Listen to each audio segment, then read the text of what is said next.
restaurar o recuperar los medios de vida y la funcionalidad de la sociedad, reduciendo riesgos, no generando nuevos riesgos y asegurando condiciones de desarrollo para el futuro. Digamos que ahí es donde está el quid del asunto. Debemos recuperar la funcionalidad de la sociedad sin generar nuevos riesgos y efectivamente teniendo acciones planificadas, concertadas y que efectivamente nos conduzcan a un proceso de desarrollo futuro.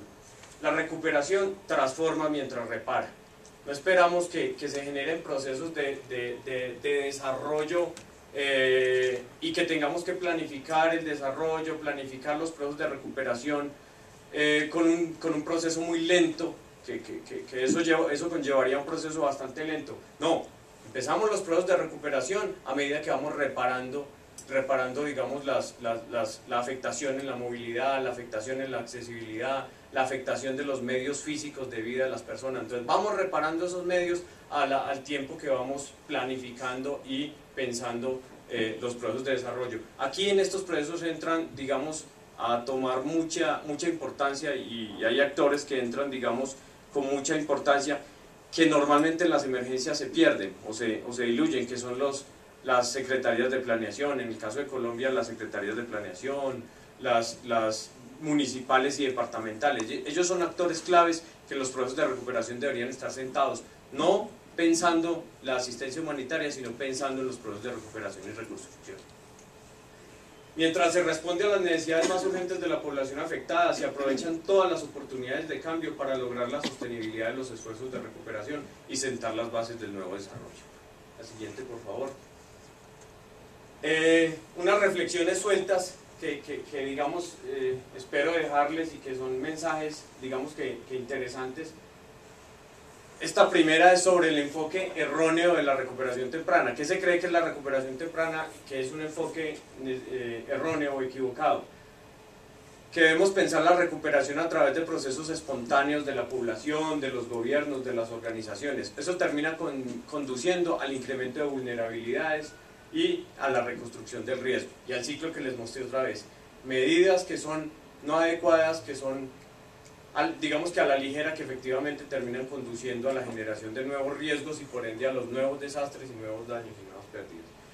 Intervenciones cortoplacistas, aquí está la palabra que se me perdió hace un ratico, reponer la infraestructura. Se cayó un puente, repongo el puente. Se cayó la escuela, repongo la escuela. Aquí hay un mensaje bien interesante y OCHA ha sido, digamos que, abanderado de ese proceso.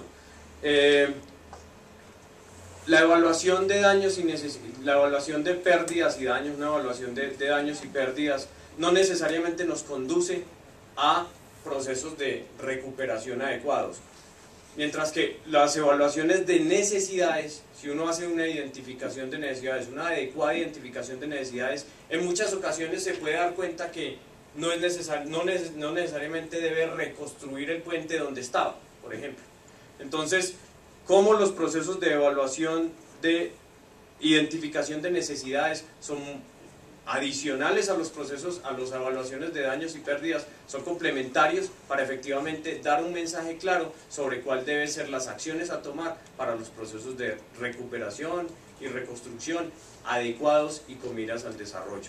Entonces digamos que hay una discusión bastante interesante sobre las evaluaciones, sobre solo hacer y lo riesgoso que puede ser solamente dedicarnos a hacer identificaciones de daños y pérdidas y no hacer una evaluación de necesidades, que es lo que efectivamente nos puede conducir a tomar buenas decisiones en los procesos de recuperación y reconstrucción.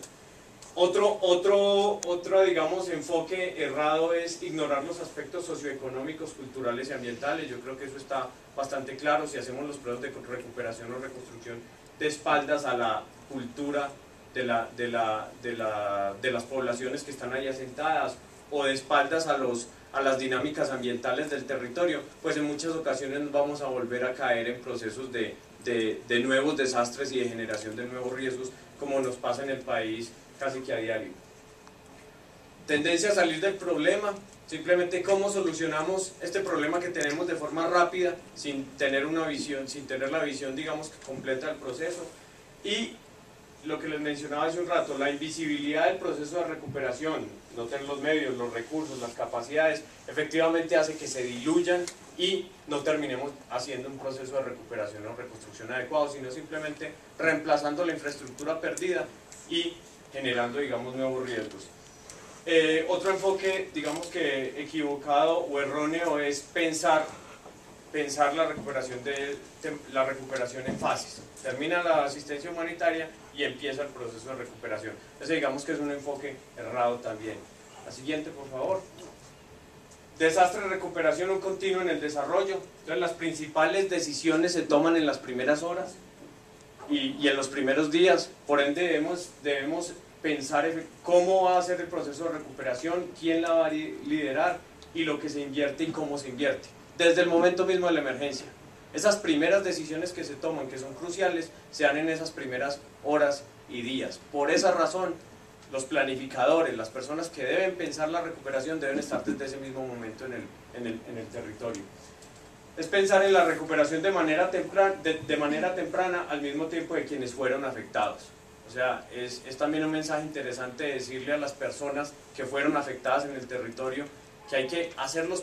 Muchas veces se generan presiones muy grandes hacia los gobiernos locales, hacia los gobiernos municipales, hacia el gobierno nacional, para que rápidamente se recupere lo que se perdió, para que rápidamente se atienda a esa población. Es importante que la población tenga en cuenta que esa recuperación debe ser camino al desarrollo y que no necesariamente la recuperación que se da en los primeros días, que se dé rápidamente, va efectivamente a solucionarle problemas estructurales del desarrollo. Entonces también no es solo un trabajo institucional, no es solo un trabajo con los gobiernos locales, no es solo un trabajo con la institucionalidad, sino que también es un trabajo con la población, porque la presión que ellos le pueden poner, digamos, a los gobiernos locales puede ir en contravía de un proceso tan importante como estos. La temporalidad o fases están en el imaginario de los organismos de cooperación. Efectivamente somos nosotros los que durante muchos años hemos generado esos procesos de fase y entonces se quiere reinventar eso un poco.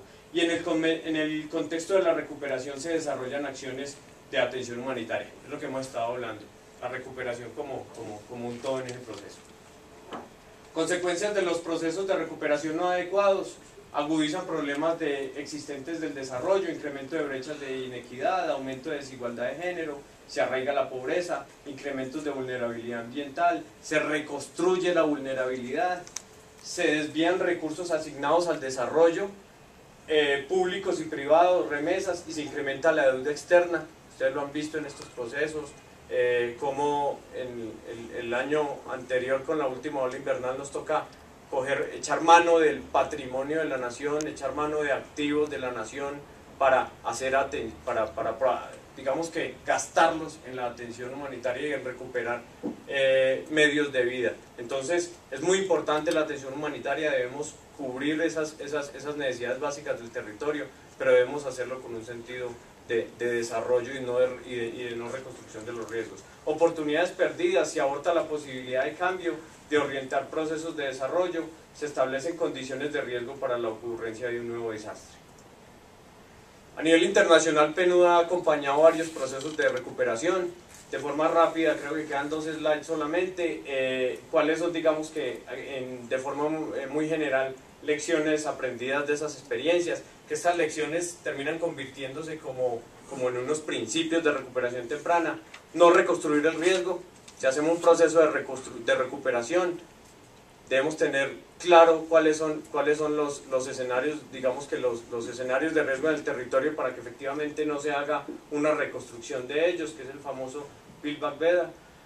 Reconciliar el corto y el largo plazo, manejar las tensiones entre gobiernos nacionales y locales. Esto es una situación que se da muy a menudo en nuestro país, principalmente en ciudades grandes. En Bogotá, gracias a Dios, eso no se ha dado, pero se tiene la expectativa de que en un momento dado de haber un evento específico en Bogotá, la gobernabilidad de todo el país se ve, digamos que comprometida, y el gobierno nacional va a entrar a tomar decisiones sobre un territorio que es distrital.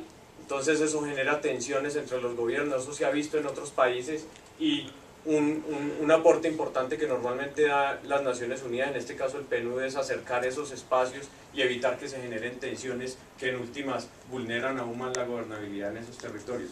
Evitar el debilitamiento de la institucionalidad y la gobernabilidad, estructuras paralelas, pérdida de soberanía,